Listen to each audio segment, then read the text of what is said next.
How does one actually be happy? You try eating things, eating different things, trying to be happy. You try pleasing your tongue. You try different cuisines. Today you try this dish, tomorrow you try the other dish, and the following day you try a different dish. Sometimes you go to a buffet and they have many hundreds of dishes, if not thousands. You try all that in the hope that one of these things will one day make you happy. Anyone here who's never been to a buffet? That would be a silly question to be asking from an audience like yourselves. We've all been there, we've all done that, and bought the t-shirt, and we know we've lived long enough to have experienced that. At a buffet, how many different varieties do you get? Hundreds, if not thousands, right? Which one of those actually made you happy? Which one actually made you happy? None, right? So what was the point?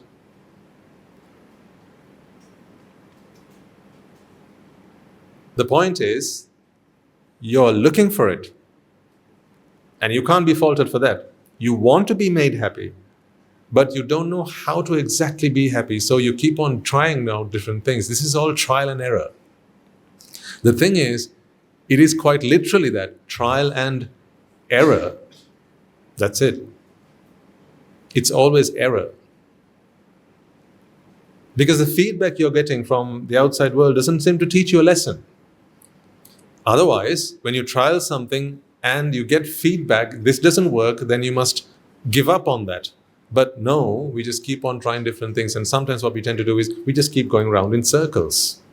Like a dog chasing its tail, we just keep going round in circles. For instance, today you'll watch a movie, right? At the end of that, you will not feel fulfilled. You won't feel content. So you won't watch a movie again for another few days, maybe not for another few weeks, but then once a month, maybe next month, you'll be back at the cinema.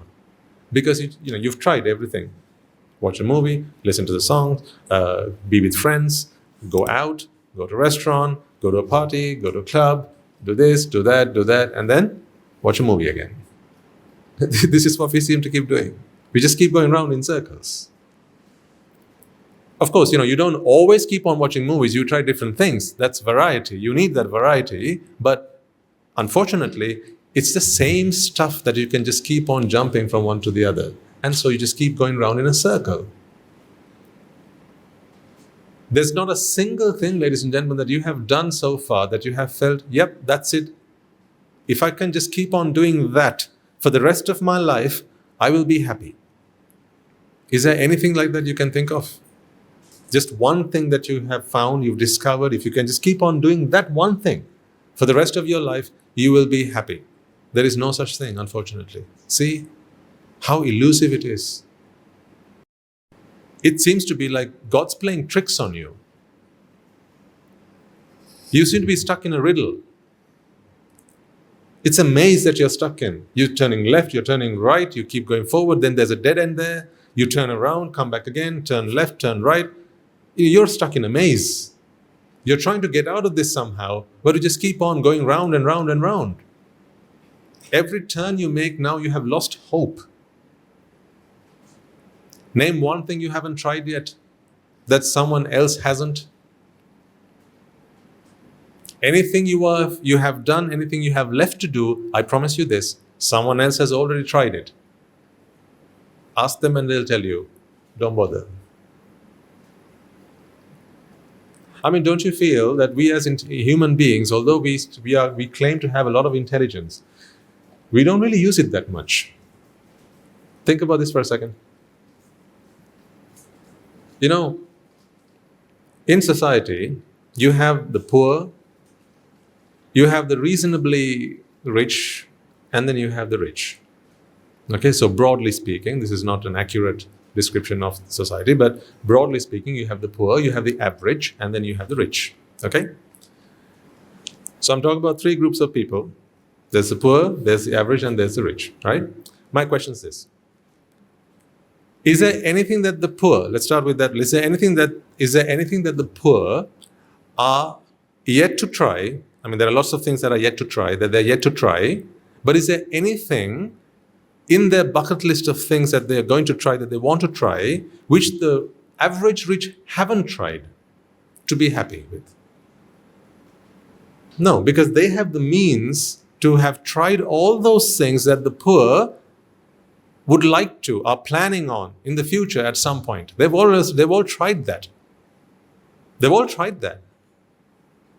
So everything that the average or everything that the poor wish to try, the average people, they have tried that. And they're not happy. And because they're not happy, the average, they're looking to try what the rich, the really rich in society, they have tried. But they don't seem to transfer that learning to the lower groups. That learning doesn't seem to transfer from the higher to the lower groups.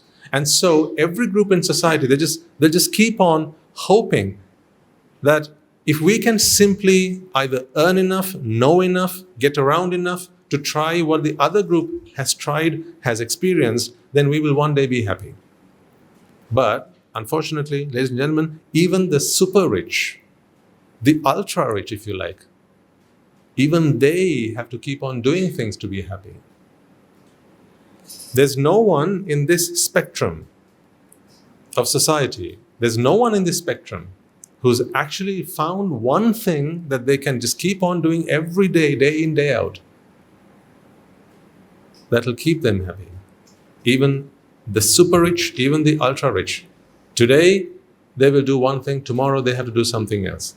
They just can't keep on eating the same thing, they can't keep doing the same thing, they can't keep going to the same places. It has to keep on changing. My point is this: alas, although we seem to all have access to and means of getting rich, what we have not discovered yet is how to be happy. That is a pity, ladies and gentlemen. We must not get into this mindset of thinking that being rich is being happy. Being powerful is being happy. Knowing people is being happy. It's none of those things. We need to get out of that mindset. To have is not to be happy. Why am I sharing this with you? It's because I come from a circumstance in which I had a lot. Today I have nothing. I barely have anything really. But I'm happier today. That's not to say having nothing means you're happy.